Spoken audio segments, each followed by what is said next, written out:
Hey guys, welcome back. आज से मैं एक्सप्लेन करूंगा एक new action thriller based drama जिसका नाम है पैंडोरा बीनीथ द पैराडाइज, जो अभी डिज्नी प्लस हॉटस्टार पर कोरियन लैंग्वेज में अवेलेबल है। एपिसोड के शुरुआत में हमें हैच कंपनी के चेयरमैन जेहुन, हैच कंपनी के सीईओ डूजिन और हैच कंपनी के डायरेक्टर सुंग चान को दिखाया जाता है, जहां वो अपने न्यू प्रोडक्ट को इंट्रोड्यूस कर रहे थे, जो कि एक मेमोरी ट्रांसफर चिप होती है। इस चिप के अंदर यादें होती है, जिस किसी के ऊपर लगाने से चिप के अंदर की यादें उसमें ट्रांसफर हो जाती है, फिर वो कुछ भी कर सकता है। वहीं दूसरे सीन में हमें हमारी फीमेल लीड तायरा को दिखाया जाता है, जो कि अपने गाड़ी में जा रही थी और अपने फोन से हैच कंपनी का प्रसारण लाइव देख रही थी। तायरा के हस्बैंड का नाम जेहुन होता है, जो हैच कंपनी का चेयरमैन है। कार चलाते समय तायरा अपने हस्बैंड को मैसेज करके अपने प्रोडक्ट के कामयाबी के लिए बधाई देती है। लेकिन जब तायरा अपनी गाड़ी चलाकर जा रही थी, तभी उसके गाड़ी के सामने एक कुत्ता आ जाता है, जिससे तायरा की गाड़ी आउट ऑफ कंट्रोल हो जाती है। लेकिन तायरा गाड़ी को संभाल लेती है। तायरा की गाड़ी दूसरे गाड़ी के सामने आ जाती है, पर गाड़ी का ड्राइवर समय रहते ब्रेक मारता है, जिससे हादसा टल जाता है। तायरा अपने गाड़ी से निकलकर सामने वाले गाड़ी के मालिक से यह बोलकर माफी मांगने लगती है कि मेरे गाड़ी के सामने कुत्ता आ गया था, जिससे मैं अपने गाड़ी को संभाल नहीं पाई। तभी बूढ़ी महिला कहती है, जो कि उस गाड़ी की मालिक थी, कि तुम एक कुत्ते से डर गई, पर यह कुत्ता बहुत प्यारा है। और जब ये कुत्ता तायरा पर भौंक रहा था, तभी तायरा अपने बीते यादों की एक झलक देखती है, जिसमें एक कुत्ता उसके और भौंक रहा था और वो जंगल में किसी के साथ भाग रही होती है, जिसके अगले ही पल वो नॉर्मल हो जाती है। तायरा देखती है जिस गाड़ी में वो बूढ़ी महिला है, वो एक हॉस्पिटल की तरफ जा रही है और इस हॉस्पिटल का नाम हानवुल मेंटल हॉस्पिटल होता है। अगले सीन में देखते हैं तायरा अपने बहन के पास आ जाती है। उसके बहन का नाम यूरो होता है। यूरो को तायरा से मदद चाहिए थी, जिसके लिए वो उसके बहन यानी यूरो के पास आती है। वहां आते ही तायरा उसकी मदद करने के लिए सीढ़ियों पर चढ़कर उसकी मदद कर रही थी, पर यूरो देखती है कि सीढ़ियों में एक वायर फंसी हुई है, जिसके बाद वो उस वायर को खींचती है, जिससे तायरा का बैलेंस बिगड़ जाता है और वो नीचे गिरने लगती है। गिरते हुए तायरा को फिर से उसके यादों की एक झलक दिखती है, जिसमें एक लड़की पीले रंग के कपड़े पहनकर एक बड़े से कमरे में बहुत सारे लोगों को मार रही थी। लोगों को मारते हुए उसके सर पर कोई वार करता है, जिसके बाद वो अपने याद से बाहर निकलती है। दूसरी ओर हैच में दिखाया जाता है कि चिप को एक चिंपैंजी के ऊपर लगाया जाता है। इस चिंपैंजी का नाम रेड होता है, जो चिप के वजह से गेम खेल रहा था। रेड के सामने 99 लोग थे, जिन सबको मारकर रेड गेम में जीत जाता है। बाद में हम देखते हैं कि जब जेहुन हैच से बाहर आता है, तो रिपोर्टर उसे बहुत सारे सवाल पूछने लगते हैं। उनमें से एक रिपोर्टर जेहुन से पूछता है कि क्या आप पॉलिटिक्स में जाना चाहते हैं, जिस पर जेहुन साफ मना कर देता है।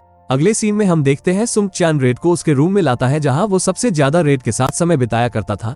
दूसरी ओर हम हॉस्पिटल में देखते हैं कि तायरा की जांच हो रहे हैं और युवरा डॉक्टर से बात कर रही थी कि अब आपको तायरा की गोलियां बंद करनी होगी। अब उसे धीरे धीरे याद आने लगा है और डॉक्टर कहता है ठीक है, जिसके बाद युवरा डॉक्टर को पैसे देती है। इसके बाद हम देखते हैं चिप के लॉन्चिंग की खुशी में एक पार्टी होने वाली थी, जिसके लिए तायरा तैयार हो रही थी। तभी वहां उसकी बेटी आती है, जिसके पास एक टॉय गन थी। उसका नाम जीऊ होता है, जो तायरा को गन से डराती है। गन को देखकर तायरा को फिर से अपने सपनों की झलक दिखती है। नॉर्मल होने के बाद तायरा जीऊ से गन छीन लेती है और उसे प्रॉमिस लेती है कि अब से वो ऐसा किसी के साथ नहीं करेगी। जिसके बाद तायरा अपने हस्बैंड से मिलकर पार्टी टेबल पर चली जाती है, जहां वो डोजिन से पूछती है कि तुम्हारी पत्नी अब तक क्यों नहीं आई। डोजिन की पत्नी का नाम हेसू होता है, जो एक न्यूज एंकर होती है। डोजिन तायरा को बताता है कि उसकी एक मीटिंग होने वाली है, इसलिए वो लेट हो जाएंगी। इसके बाद हम हेसू को देखते हैं, जो टीवी पर रिपोर्ट दे रही थी कि हैच कंपनी की प्रोडक्ट की लॉन्चिंग सक्सेसफुल रही। वही हम डोजिन को देखते हैं, जो कहता है कि मैं वाइन लेने के लिए जा रहा हूँ। इसके बाद वो रूम में आता है, जहां यूरा भी होती है। यूरा डोजिन को किस करने लगती है और डोजिन भी उसे किस कर लेता है। वही हम हेसू को देखते हैं, जो अपने ऑफिस के अंदर होती है। जिसके बाद एक आदमी जिसने हेलमेट पहना था,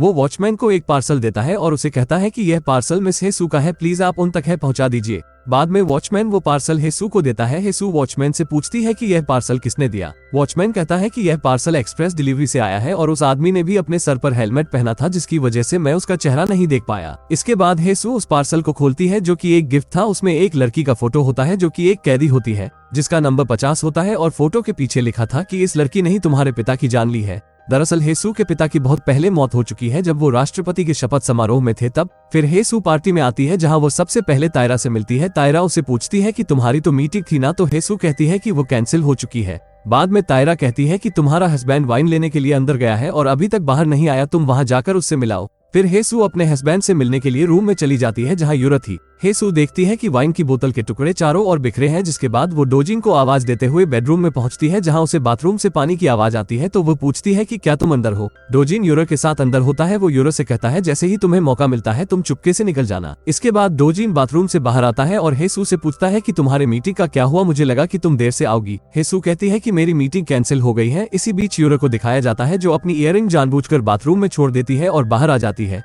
डोजिन उसे देखकर उसे इशारों से वहां से जाने के लिए कहता है। इसके बाद हेसू अपने हाथ धोने के लिए बाथरूम में जाती है। वहां उसे यूरो की इयररिंग मिलती है, जिससे उसे डोजिन पर शक हो जाता है। फिर हमें दिखाया जाता है कि सब लोग पार्टी के लिए आ चुके थे और पार्टी शुरू हो गई थी। तब हेसू डोजिन से पूछती है कि तुम्हें वाइन लेने के लिए इतनी देर क्यों लगी, क्या तुम मुझसे पहले किसी और के साथ थे। इसी बात पर उन दोनों के बीच बहस हो जाती है और डोजिन पार्टी छोड़कर घर चला जाता है। हेसू घर आने के बाद डोजी उस पर गुस्सा करने लगता है कि तुम्हारी वजह से मुझे सब लोगों के सामने शर्मिंदा होना पड़ा। इस पर हेसू कहती है कि मैंने सिर्फ वही कहा जो सच है, और फिर से उन दोनों के बीच बहस शुरू हो जाती है और डोजिन अपनी कार में बैठकर निकल जाता है। हेसू भी उसके पीछे पीछे अपनी कार में निकल जाती है, पर दोनों को बाहर जाते हुए तायरा देख लेती है और सोचती है कि इस समय ये दोनों कहाँ जा रहे हैं। वहीं दूसरी ओर तायरा और उसके हस्बैंड को दिखाया जाता है, जहां वो दोनों अपने किसी वादे को हमेशा निभाने की बातें करते हुए किस करने लगते हैं। वहीं दूसरे सीन में एक आदमी जिसने काले कलर का मास्क पहना है वो हैच कंपनी के सिक्योरिटी रूम में घुसकर सारे कैमरा ऑफ करके रेड यानी चिंपैंजी को हथौड़े से मार देता है। इसके बाद हम हैच के तीनों मेंबर को देखते हैं, जहां वो बोट रेसिंग कर रहे थे। रेस होने के बाद वो तीनों पानी से बाहर आते हैं, जहां पर जेहुन डोजिन से कहता है कि क्या तुम्हारा सच में किसी के साथ अफेयर चल रहा है। इस पर डोजिन कुछ नहीं कहता। तभी सुंग चैन को हैच से कॉल आता है और उसे रेड के बारे में पता चलता है। दूसरी ओर एक औरत को दिखाया जाता है जो कि बुद्ध के मंदिर में प्रे कर रही थी, जिसे देखने पर लगता था कि वो बहुत पावरफुल फैमिली से बिलोंग करती है, क्योंकि उसके साथ बहुत सारे लोग थे। इसके बाद हम हेसू को देखते हैं जो कि अपने सेक्रेटरी से हान वू मेंटल हॉस्पिटल के बारे में पूछती है, जहां उसका सेक्रेटरी उसे बताता है कि हान वू मेंटल हॉस्पिटल के डायरेक्टर का नाम किम डॉक है। तभी तायरा वहां चाय लेकर आती है और उसे उस औरत को देखकर वो सीन याद आता है जो एपिसोड के शुरुआत में दिखाया गया था, जिसमें एक बूढ़ी महिला हान वू मेंटल हॉस्पिटल की तरफ जा रही थी। इसके बाद तायरा और हेसू हान वू मेंटल हॉस्पिटल में आ जाते हैं, जहां तायरा को कैदी वाले कपड़े दिखते हैं और वो उसे फॉलो करने लगती है। दूसरी ओर हेसू अंदर जाकर फोटो वाली लड़की के बारे में वहां के नर्स से पूछ रही थी, पर नर्स कहती है कि हमें इसके बारे में कुछ नहीं पता, और हमें अगर पता भी होता तब भी हम आपको इसके बारे में नहीं बता सकते। बाद में हम देखते हैं कि वहां एक आदमी आता है जो कि इस हॉस्पिटल का जनरल मैनेजर होता है, जिसका नाम जो गुथाए होता है, और वो हेसू से पूछता है कि क्या बात है। तो हेसू बताती है कि मुझे इस लड़की के बारे में जानना है, क्योंकि इस लड़की ने मेरे पिता को मारा है। मैनेजर पूछता है कि तुम्हारे पिता कौन है। हेसू बताती है कि मेरे पिता पूर्व राष्ट्रपति है। इसके बाद हम तायरा को देखते हैं जो कब्रों को फॉलो करते हुए एक अनजान जगह आ जाती है और उसका गेट खोलकर उसमें चली जाती है। यह वही कमरा होता है जो उसने अपने सपनों में दिखाई दिया था, जहां वो बहुत सारे लोगों से लड़ रही थी। उसकी आंखों के सामने वही सब कुछ चलने लगता है, जहां कोई उसे आवाज देता है और वो बहुत सारे लोगों से लड़ रही थी। तायरा को विश्वास होने लग जाता है कि वही 50 नंबर वाली लड़की है और उसने ही हेसू के पिता को मारा था। और इसी सस्पेंस के साथ यह एपिसोड खत्म हो जाता है। एपिसोड 2 जल्दी आएगा तो चैनल को सब्सक्राइब कर लो, और आपको अगर किसी ड्रामा या मूवी का हिंदी एक्सप्लेनेशन चाहिए तो कमेंट में बताओ।